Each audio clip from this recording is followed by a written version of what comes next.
سيئات أعمالنا من يهده الله فلا مضل له ومن يضلله فلا هادي له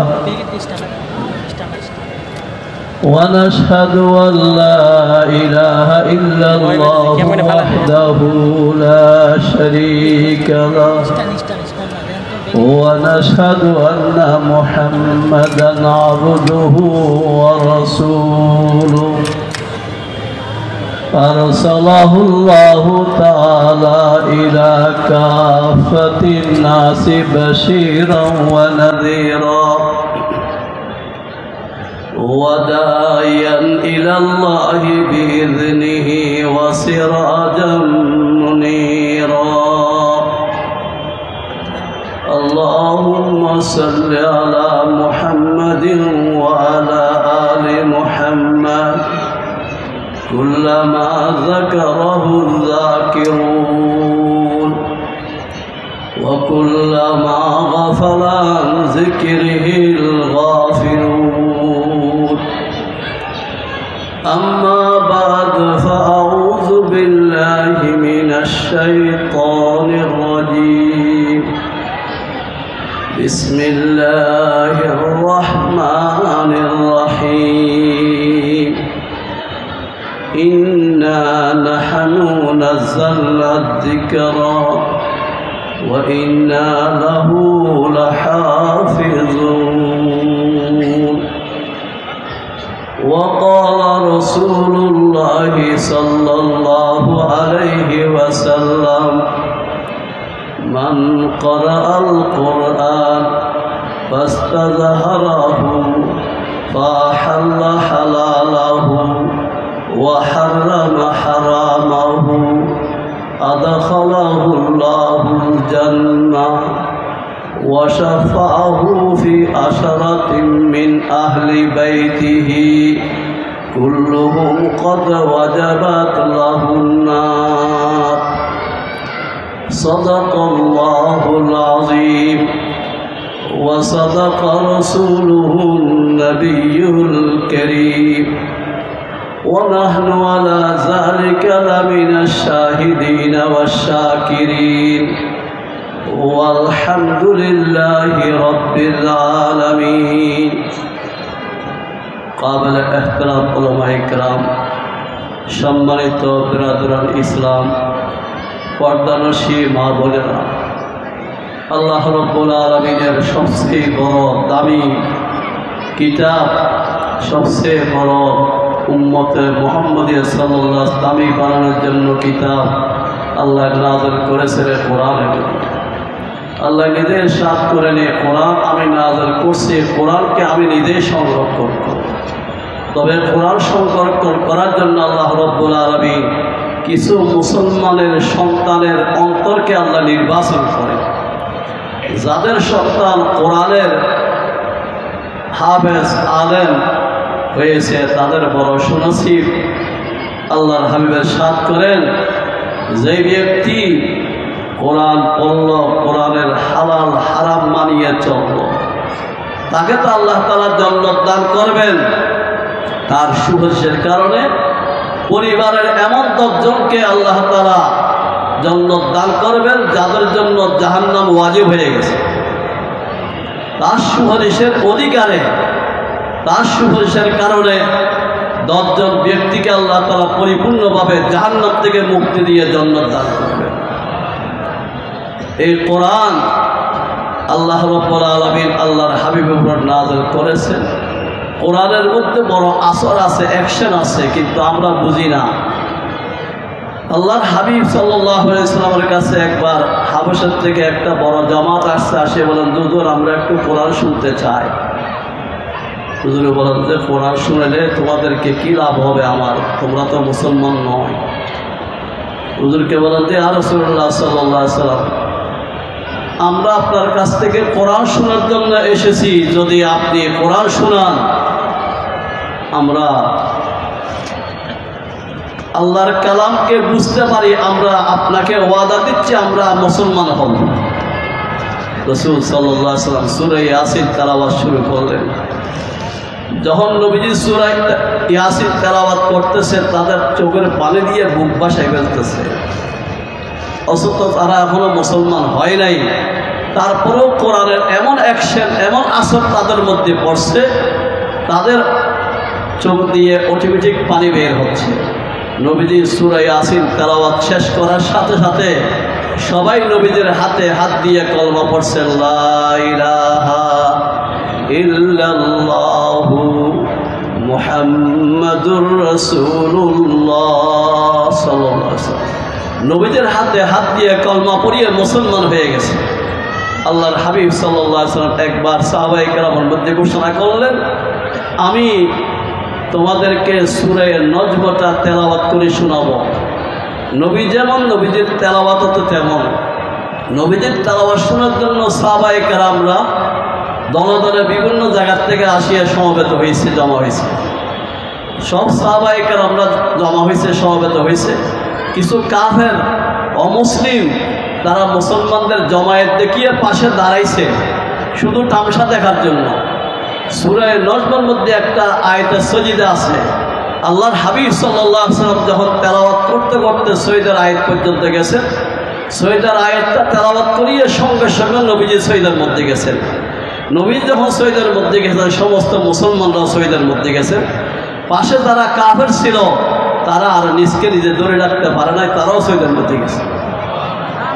শুধু একজন কাফের উমাইয়া ইবনে খালফ, সে বড় গাদ্দার ছিল, সে মাটির একটা টুকরো লইয়ে কপালের মধ্যে লাগাইয়ে সে বলে যে আমার সহিদ এটাই যথেষ্ট।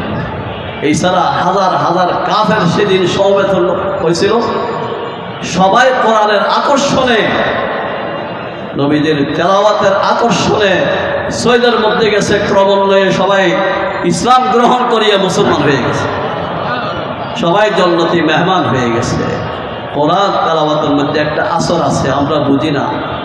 রাসূল সাল্লাল্লাহু আলাইহি ওয়াসাল্লাম হযরত আব্দুল্লাহ ইবনে মাসউদ রাদিয়াল্লাহু তাআলা আনহুকে বলেন, আব্দুল্লাহ ইবনে মাসউদ তুমি একটু আমাকে কোরআন শরীফ শোনাও। আব্দুল্লাহ ইবনে মাসউদ রাদিয়াল্লাহু তাআলা বলেন, আপনি আমার কাছ থেকে কি কোরআন শুনবো? আমি তো আপনার নগণ্য একজন সাহাবী, সরাসরি সাইয়্যিদুল মালায়েকা জিবরাইল আলাইহিস সালাম আপনাকে কোরআন শোনাইতে কেন, আমি আপনাকে কি কোরআন শোনাবো? হুজুর বলেন যে আমার কাছে কোরআন শুনতে ভালো লাগে। আমি আপনাদের কাছে জিজ্ঞেস করতে চাই, কোরআন শুনতে ভালো লাগে কিনা আপনাদের কাছে? কার কার কাছে ভালো লাগে হাত তুলে দেখা। আল্লাহ রাব্বুল আলামিন সবাইকে কবুল ও মঞ্জুর করেন। কোরআন শোনা ভালো লাগা এটা ঈমানের আলামত। আল্লাহর হাবিব সাল্লাল্লাহু আলাইহি ওয়াসাল্লাম ইরশাদ করেন, আব্দুল্লাহ ইবনে মাসউদ রাদিয়াল্লাহু তাআলা আনহু তুমি আমাকে একটু কোরআন শোনাও। তিনি সূরা নিসা তেলাওয়াত শুরু করছেন। যখন উনি তেলাওয়াত করতেছেন, রাসূল সাল্লাল্লাহু আলাইহি ওয়াসাল্লাম চোখের পানি দিয়ে বুক ভাসায় ফেলতেছে, যার যার কাঁদতেছে, যার যার চোখের পানি পড়তেছে। রাসূল পাক সাল্লাল্লাহু আলাইহি ওয়াসাল্লাম তেলাওয়াত শোনার জন্য পাগল ছিলেন, আবার সাহাবায়ে কেরামও হুজুরের তেলাওয়াত শোনার জন্য পাগল। হযরত উবাই ইবনে কাব রাদিয়াল্লাহু তাআলা আনহু নবীর একজন বিশিষ্ট সাহাবী, তিনিও কারিয়ে কোরআন, কোরআনের বালা হাফেজ, বালা কারি ছিলেন, কিন্তু আল্লাহর হাবিবের কাছে তেলাওয়াত শোনার জন্য তিনি পাগল। এত মাফের নবী, তিনি কে কেমনে যে বাইরে বলেন যে হুজুর আমার একটু কোরআন শুনেন। ওনার অন্তরের আবেগ দেখিয়ে আল্লাহ রাব্বুল আলামিন স্বয়ং জিবরাইল আলাইহিস সালামকে পাঠাইছেন নবীদের কাছে, বলেন যে মুহাম্মদ সাল্লাল্লাহু আলাইহি ওয়াসাল্লাম উবাই ইবনে কাব রাদিয়াল্লাহু তাআলা আনহু আপনার কাছ থেকে কোরআন শিকার, কোরআন শোনার বড় আগ্রহ, তাকে একটু ডাকিয়ে কোরআন শোনান। রাসূল সাল্লাল্লাহু আলাইহি ওয়াসাল্লাম উবাই ইবনে কাব রাদিয়াল্লাহু তাআলা আনহুকে খবর দিয়েছেন, তিনি আসছেন। আসার পরে বলেন যে উবাই ইবনে কাব, আল্লাহ রাব্বুল আলামিন আমাকে জিবরাইল আলাইহিস সালামের মাধ্যমে এখনই হুকুম করছেন তোমাকে কোরআন শোনানোর জন্য।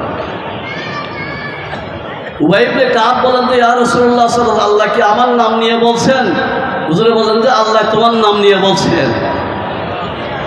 তিনি খুশিয়ে কান্নায় ভাঙি পড়ছেন, আমি তো এত মর্তবা, এত শানদার ব্যক্তি নও যে আল্লাহ আমার নামে বলিয়ে আপনাকে কোরআন শোনানোর জন্য বলবে।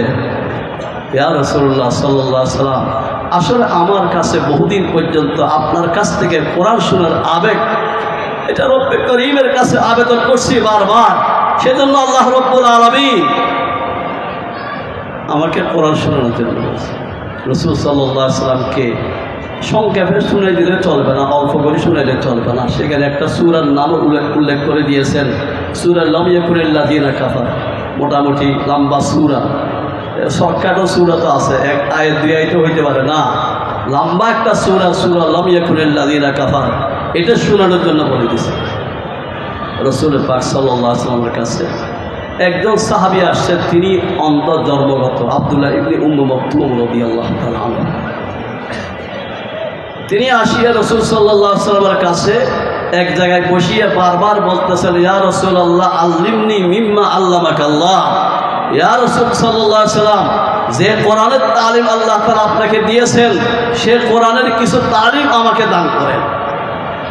এদিকে তখন রাসূল সাল্লাল্লাহু আলাইহি ওয়াসাল্লাম বড় বড় কিছু কাফেরের লিডারের সাথে কথা বলতেছিলেন।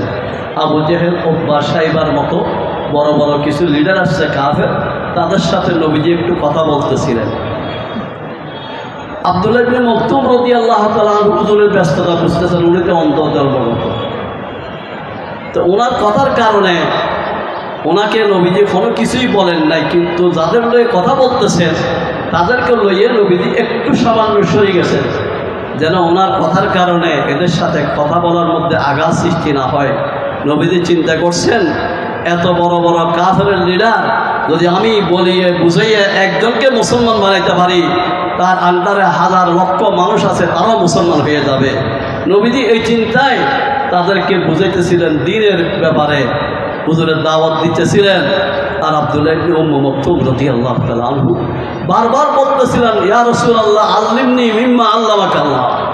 ওনাকে হুজুরে কোনো ধমকি দেয় নাই, কোনো রকমের শক্ত কথা বলে নাই, ওনার সাথে কোনো রকমের দুর্ব্যবহার করেন নাই, কিন্তু একটু সরে গেছেন, একটু বিরক্তিবোধ মনে করছেন। এটা আল্লাহ তাআলা রব্বুল আলামিন আমাদের সব কিছু জানেন। ওহু আলিমুল বিদাতিস সুদূর, আমার আপনার অন্তরের মধ্যে কি আছে এই জিনিসটা আল্লাহ তাআলা জানা আছে, ঠিক কিনা বলবেন? আল্লাহ রব্বুল আলামিন সূরা আবাসা নাযিল করলেন, আবাসা ওয়া তাওয়াল্লা আন জাআহুল আমা। রব্বুল আলামিন আল্লাহর হাবিবকে বলেন যে, নবী মুহাম্মদ সাল্লাল্লাহু আলাইহি ওয়াসাল্লাম, একজন অন্ধ ছাত্র আপনার কাছে কোরআন শিখার জন্য আসছে,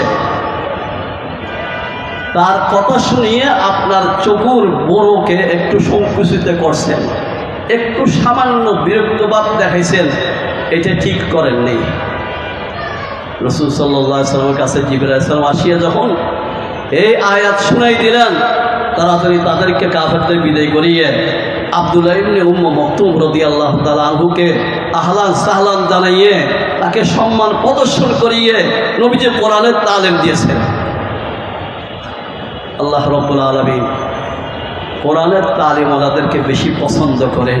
এই জন্য প্যারা হাবিব সাল্লাল্লাহু আলাইহি ওয়াসাল্লাম সাথ করেছেন, কোরআন হাদিসের শিক্ষার্থীদের জন্য আল্লাহ রাব্বুল আলামিনের নূরানি ফেরেশতারা তাদের সম্মানার্থে তাদের পায়ের নিচে দানা বিছিয়ে তাদের সম্মান প্রদর্শন করে। আল্লাহর হাবিব সাল্লাল্লাহু আলাইহি ওয়াসাল্লাম ইরশাদ করেন, এই পৃথিবীর মানুষ যারা কোরআন শিখবে, তোমাদের অন্তরের মধ্যে একটা নূর আল্লাহ তাআলা দান করবেন। কোরআন এটা নূর, এই কোরআন তার মধ্যে যত আসবে তার মধ্যে অত নূরানি জীবন আল্লাহ তাআলা দান করবেন। অন্তরের মধ্যে যখন নূর আসে, জাহিরিভাবেও তার নূরটা প্রকাশ পায়। वो फूल फूल नहीं जिस फूल में वो नहीं, वो फूल फूल नहीं जिस फूल में वो नहीं, वो दिल दिल नहीं जिस दिल में कुरान नहीं। ওই ফুলটা বাস্তবে ফুল নয় যে ফুলের মধ্যে জ্ঞান নাই, ওই অন্তরটা বাস্তবে অন্তর নয় যে অন্তরের মধ্যে আল্লাহর কোরআন নাই। এজন্য আমরা মুসলমান কোরআনের শিক্ষা গ্রহণ করব এবং সাথে সাথে হাদিসের শিক্ষা গ্রহণ করব। দুঃখের বিষয়, কিছু মানুষ আমাদের দেশের মধ্যে শুধু আল কোরআনের কথা বলে, আল হাদিসের কথা বলে না, অথচ রাসূল সাল্লাল্লাহু আলাইহি ওয়াসাল্লামের ব্যাপারে স্বয়ং আল্লাহ তাআলা নিজে ইরশাদ করেছেন, ওয়ামা ইয়ানতিকু আনিল হাওয়া ইন হুয়া ইল্লা ওয়াহয়ুন ইউহা। আল্লাহ বলেন যে আমার